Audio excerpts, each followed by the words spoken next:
आप सभी को प्रेज द लॉर्ड। एक व्यक्ति परमेश्वर से सवाल पूछता है कि परमेश्वर, क्यों कुछ लोग ऐसा कहते हैं कि ये घर नरक जैसा है और कुछ लोग कहते हैं ये घर स्वर्ग जैसा है।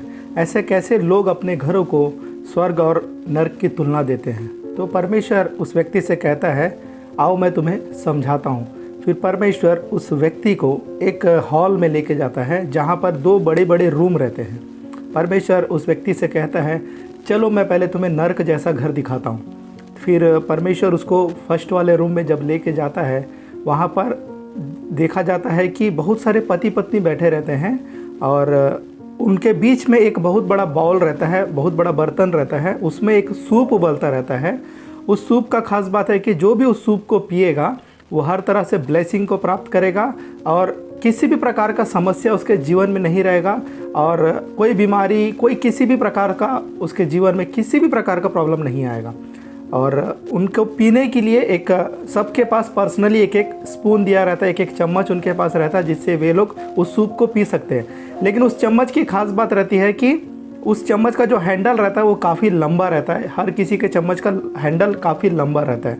और फिर परमेश्वर उस व्यक्ति को जब उस रूम में ले आकर सब दिखाता है तो वो व्यक्ति पूछता है, परमेश्वर यहाँ पर मैं देख रहा हूँ कि जितने लोग रहते हैं वो सब कुछ बीमार टाइप के दिखते हैं। कोई किसी का आँख कमज़ोर और पतले दुबले कमज़ोर अलग अलग प्रॉब्लम से हैं। वो सूप को पीने से किसी भी प्रकार का प्रॉब्लम नहीं होगा, लेकिन वहाँ देखने वाले लोगों को देखा जा रहा है कि वो सब बीमार दिख रहे हैं और अलग अलग समस्याओं से बहुत टेंशन में दिख रहे हैं। तो व्यक्ति पूछता है, परमेश्वर ऐसा क्यों? तो परमेश्वर कहता है, उन्हें गौर से देखो करके। फिर वो व्यक्ति जब उनको देखता है तो जो स्पून उनको दिया गया रहता है जिससे पीने के लिए, वे लोग क्या करते हैं, जब उस बॉल में उसको डालकर जैसे ही उसको पीने के लिए करते हैं तो उसका हैंडल लंबा होने के कारण जैसे ही उनके मुंह तक आता है अब बैलेंस बिगड़ता है और कुछ बूंद उनके अंदर जाता है, बाकी पूरा उनके कपड़ों पर गिर जाता है। जब भी वे अपना अपना सूप पीने का कोशिश करते हैं तो वो पूरी तरह से पी नहीं पाते क्योंकि उसका हैंडल लंबा रहता है और जैसे ही उनके मुंह के पास आता है थोड़ा ही उनके मुंह में जाता, बाकी पूरा उनके कपड़ों पर गिर जाता है। बैलेंस ठीक नहीं होता। फिर परमेश्वर कहता है, चलो हम दूसरे रूम में चलते हैं और मैं तुमको स्वर्ग जैसा घर दिखाता हूँ करके। फिर वो व्यक्ति को दूसरे रूम में जब ले आया जाता है, वहाँ पर सेम सिचुएशन रहता है। वैसे ही पति पत्नी लोग बैठे रहते हैं और सेम वैसे ही बॉल, वैसा ही सूप वहाँ बन रहा है, वैसा ही स्पून सबके सामने रखा हुआ पीने के लिए। तो वो व्यक्ति और लेकिन यहाँ पर खास बात था कि सब लोग खुश दिख रहे थे और किसी को कोई बीमारी नहीं, सब बहुत अच्छे से रह रहे थे। सब पति पत्नी को लोग देखने से एकदम ब्लेस्ड दिख रहे थे। अब वो व्यक्ति डिस्टर्ब हो जाता है और वो परमेश्वर से सवाल पूछता है, परमेश्वर सेम चीज़ वहाँ पर होने के बाद भी वे सब बीमार और अलग अलग टेंशन में दिख रहे थे और सेम सिचुएशन यहाँ होने के बाद ये लोग ब्लेस्ड दिख रहे हैं और किसी भी प्रकार का इनको जीवन में समस्या नहीं है, ऐसा लग रहा है करके। तो परमेश्वर कहता है, इन्हें गौर से देखो।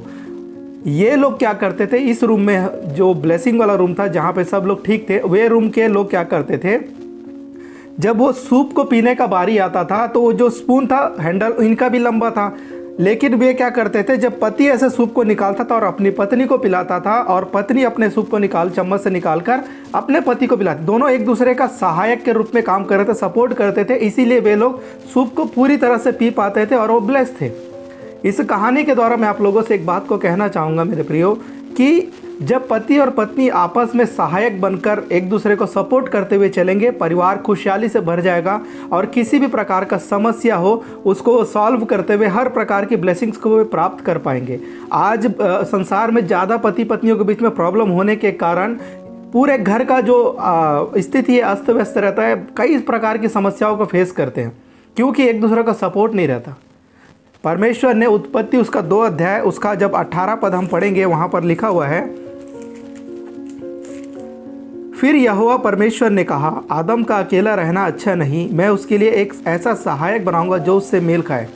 परमेश्वर ने यहाँ आदम के लिए एक सहायक को बनाने की बात कही, डॉक्टर, इंजीनियर या टीचर को बनाने का बात नहीं कहा। परमेश्वर ने कहा कि उसके लिए एक सहायक बनाना। परमेश्वर का सोच ही पति पत्नी को बनाने का मतलब था कि एक दूसरे की सहायता करते हुए जीवन भर चले, लेकिन हम अपने जीवन में शैतान को एंट्री करा के एक दूसरे का सपोर्ट नहीं करने के कारण परिवार को अस्त व्यस्त कर देते। कई प्रकार की समस्याओं को हम परिवार में ला लेते और कई सारे परमेश्वर के ब्लेसिंग्स को अपने जीवन से दूर कर लेते, क्योंकि हम जिस दिन हम पति पत्नी एक दूसरे का सपोर्ट नहीं किए, वो परमेश्वर के वचन के अनुसार नहीं चल रहे हैं और उसीलिए वो अनाज्ञाकारिता के कारण कई सारे ब्लेसिंग्स को अपने जीवन से दूर कर लेते हैं। मैं विश्वास करता हूँ इस मैसेज को सुनने के बाद आप लोग अपने परिवार की स्थिति को सुधारने के लिए, अगर आप लोगों के पति पत्नी के जीवन में बॉन्डिंग ठीक नहीं है तो उस बॉन्डिंग को ठीक करें, आपस में एक सहायक के रूप में कार्य करें। खासकर इस कोरोना काल के समय में जब देखा जाए कि लॉकडाउन और कई प्रकार की विपरीत परिस्थितियाँ चल रही है, हो सकता है कि पति अपने घर की आवश्यकताओं को पूरा नहीं कर पा रहा क्योंकि परिस्थिति बाहर विपरीत है। पत्नी उनकी सहायक बने, सपोर्ट करे, और अगर पत्नी के द्वारा भी कुछ प्रॉब्लम हो रहा तो पति उसको सॉल्व करते हुए एक दूसरे की सहायता करें। और जिस दिन आप पति पत्नी एक दूसरे की सहायता करते हुए चलेंगे, परिवार में ब्लेसिंग्स आना प्रारंभ हो जाएगा और वो परिवार परमेश्वर की महिमा का कारण होगा। इस बात के द्वारा परमेश्वर आप सभी को ब्लेसिंग देंगे, ऐसा विश्वास करके आप सभी को जय मसीह की।